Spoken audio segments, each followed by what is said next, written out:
All right, let's go step by step. 5 minus 3 gives us 2. And inside this parenthesis, we have 5 minus 2, which equals 3.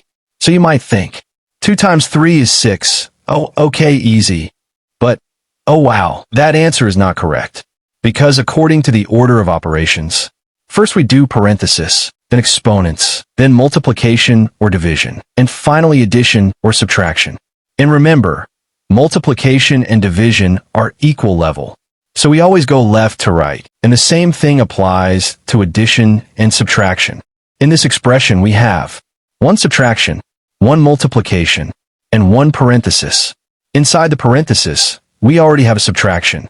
And this right here is a multiplication. Because in math, when a number is placed next to a parenthesis, it automatically means multiplication. Even if we don't write the sign, we keep it short for neatness.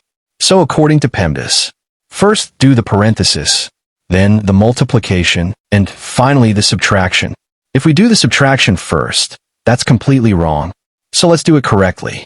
Inside the parenthesis, 5 minus 2 equals 3.